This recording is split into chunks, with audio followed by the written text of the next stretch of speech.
Give me a second. My throat's all messed up and I need water.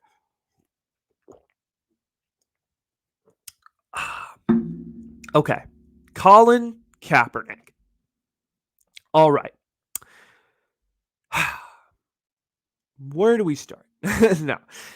Listen, I think there are a few people that have a high level of credibility to talk about this issue. I think there are very few people that have a high level of credibility.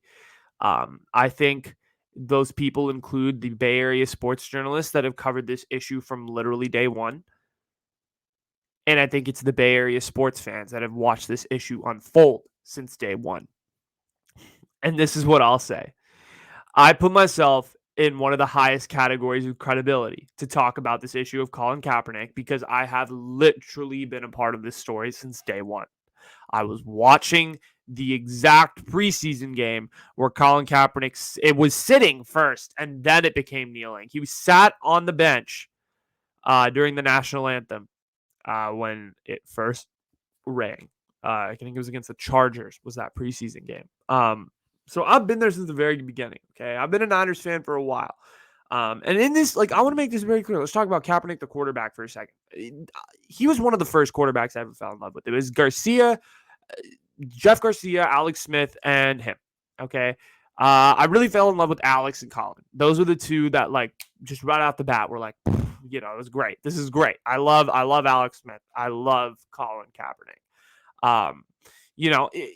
Just the way that he was just athletic, he could run out of the pocket. The way he played quarterback was just a really fun brand of football to watch. It was explosive. It just jumped right at you.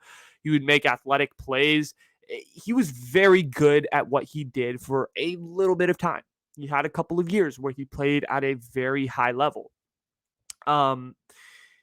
And, listen, I loved Colin Kaepernick. I'm not saying I, hated him or anything, but I loved Colin Kaepernick.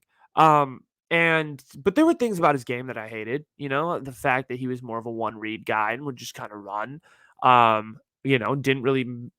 wasn't really affirmative with his decisions, particularly as his tenure wore on with the Niners. And there were certain things like that definitely did make me mad. But this isn't about him in football. This is about the whole Kaepernick issue of 2016, right? The anthem kneeling and all this stuff. So, listen, I want to say this first. I think Bay Area journalists, particularly sports journalists, did better reporting on this issue than pretty much anybody else. I really didn't care for the CNN or the MSNBC reports or Fox or any other news agency that was reporting on this issue because they weren't in the locker room. They weren't watching this guy operate every day. They weren't watching Colin Kaepernick. They weren't watching this whole situation unfold. So you got to give a shout out to your Bay Area sports journalists and who really did cover this issue better than anybody and how it interplayed with football because they did a really good job, and mostly because of the fact that they were forced to. It was, and it sucked. As it sucked for fans as well because this was literally the only thing we would hear about for a year and a half was Kaepernick kneeled. Kaepernick did this. Kaepernick did that. No one wanted to talk about the football. No one wanted to talk about the game. It was all about the anthem. It was all about the kneeling. It was all about the protest. Okay. I get it. I get why they were important. And obviously we see here in 2021 that Colin Kaepernick may have been ahead of the curve. And, it's he looks a lot better now for protesting, issues. Obviously those were big issues then, not saying that they weren't. But, he looks way better. I mean, he started kneeling and there was a lot more criticism in 2016 than there would be now. But that being said, that's not important. Kaepernick initially started sitting on the bench, as I mentioned earlier. That was the first thing he really started doing was he sat on the bench. And I don't think a lot of people know that. He started sitting. That was his thing. Was I'm Colin Kaepernick. I'm going to sit on the bench. So he started sitting on the bench, and then a lot of people were like, "This is disrespectful. This is extremely rude." So Colin Kaepernick actually, and I give him a lot of credit for this. He sat down with veterans because it was a veteran who was like, "Hey, this is disrespectful." And so he sat down with the veteran. They both aired out their grievances, and they came to the solution that kneeling would be the most respectful way to do it. So to that whole myth of people who are like Kaepernick is doing this to piss off people and he's against this country and blah, blah, blah. It was actually, and he's disrespecting the armed forces. And it was actually an armed forces, veteran man that helped him really realize or that helped him come to the compromise of kneeling. So people who are saying that he's disrespecting the armed forces can shut the fuck up, because frankly, uh, the whole conversation really did start around a man who is, a 49ers. I believe he was a 49ers fan, a veteran. And they had this conversation and he shifted his mentality. And so I respect that. I really do respect that. And Colin Kaepernick, uh, his intent is absolutely correct. Police brutality, all of the issues that are going on, all of the issues that were going on at the time and continue to go on today. He is right. Colin Kaepernick is right in what he's protesting. But let's talk about where I kind of differ from him.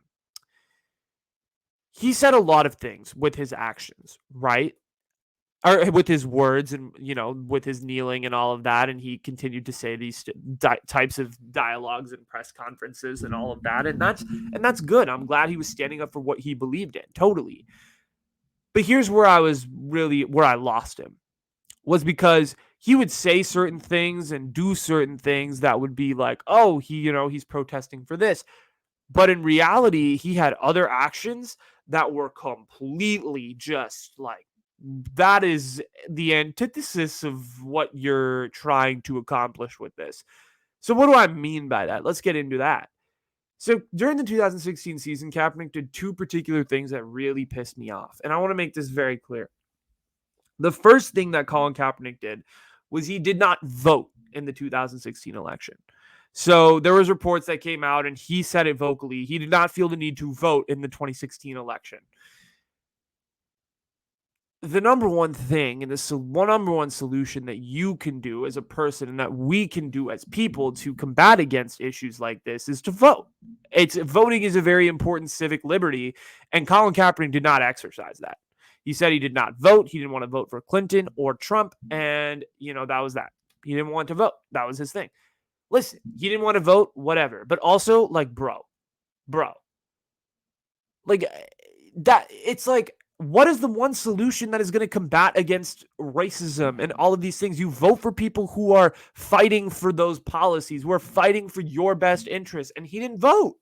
He didn't exercise the civic liberty that literally a lot of African Americans died for in wars to get the right to vote, who died in boycotts, civil rights movement, like all of these things. It was mind blowing to me. I was like, you're going against what you're saying by not voting. You can look this up on the internet too if you think I'm lying. Colin Kaepernick did not vote in the 2016 election. It was a headline that just went completely under the bus. Okay, so that's one thing. Here's another thing that really made me mad.